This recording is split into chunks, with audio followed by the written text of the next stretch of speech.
Hey everyone, welcome back to PMLearn. I am your host, and today we are diving deep into one of the most critical phases of project procurement management: source selection criteria.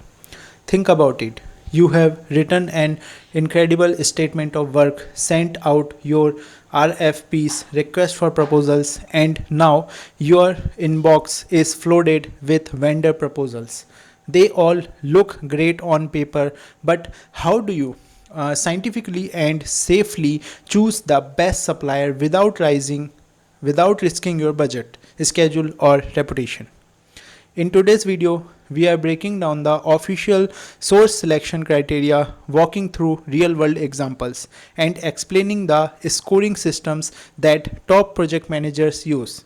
If you are studying for the PMP or managing a real world project, this video is for you. Let's get started. So, what exactly is source selection? Simply put, it's the systematic framework that buying organizations use to evaluate seller proposals.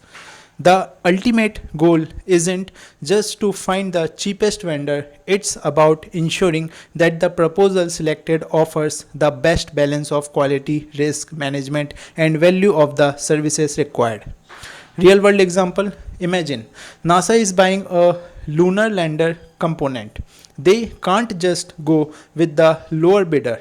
They need a airtight selection process where safety, specialized materials, and testing capabilities outweigh raw product cost. Let's break down the specific criteria you must consider. First, up in the foundational trio: capability, capacity, and experience.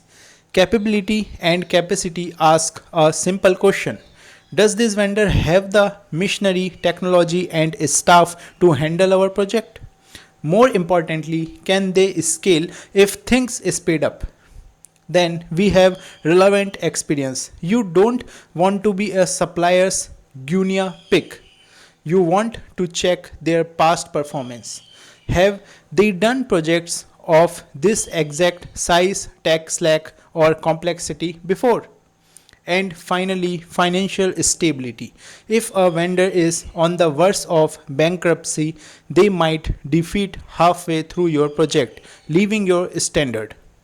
Real world example: if you are building a large scale mobile app, you would check if the agency has successfully launched apps with millions of active users in your sector, and review their financial health to guarantee they can support the project for the next 2 years.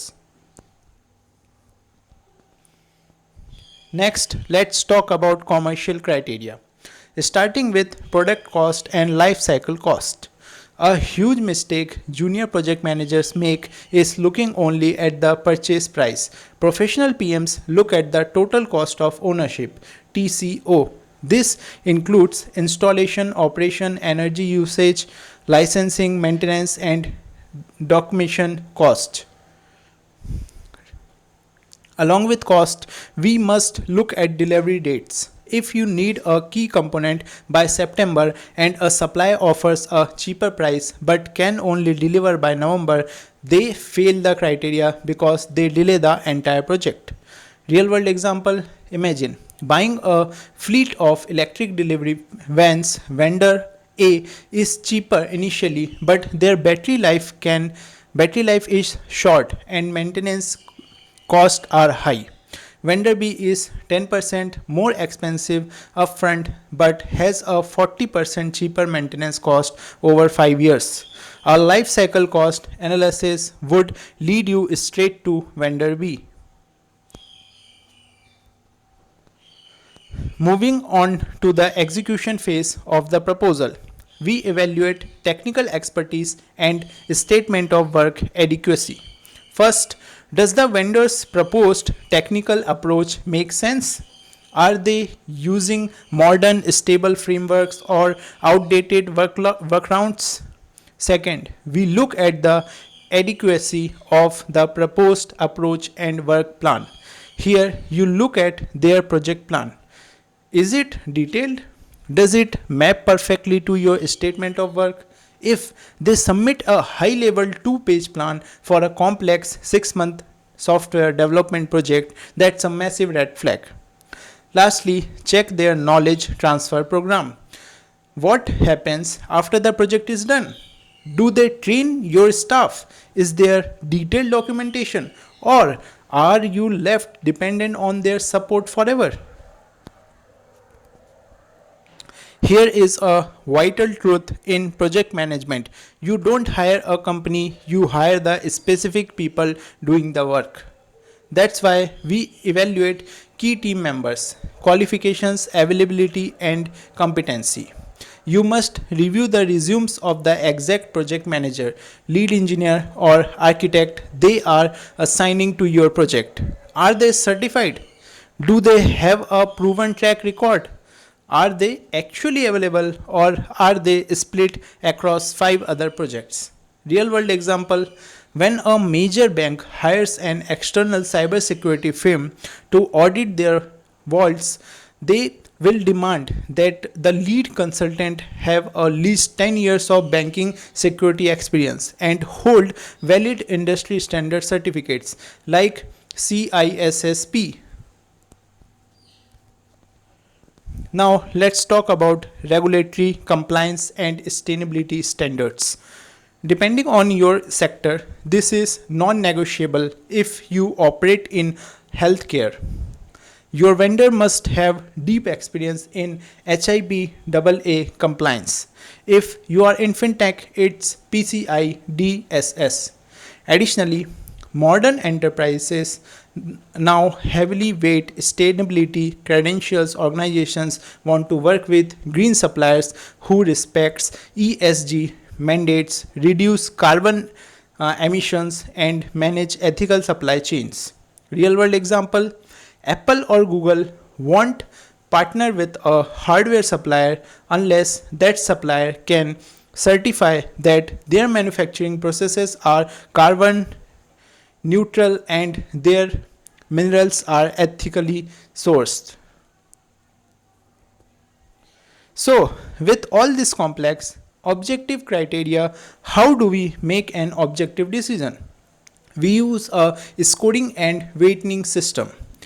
As a buying organization, you assign a percentage weight to each criterion based on its importance.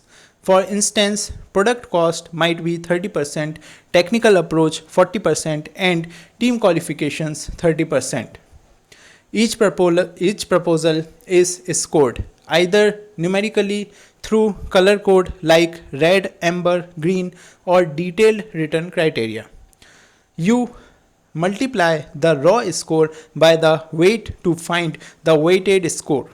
This lets you rank all vendors objectively, select the single bestseller, and establish a clear negotiation sequence based on numerical facts rather than gut feelings. For our viewers working on international projects, there is a unique and highly important criterion: local content requirements. Often, local governments or local clients mandate that a portion of the project budget must be spent locally or that key team members must include nationals of that country. Why is this beneficial? Beyond meeting legal requirements, integrating local professionals provides invaluable culture understanding, local language support, navigating local bureaucratics, and immediate access to regional supply networks. It significantly lowers communication barriers and execution risk. And that is a complete breakdown of source selection criteria.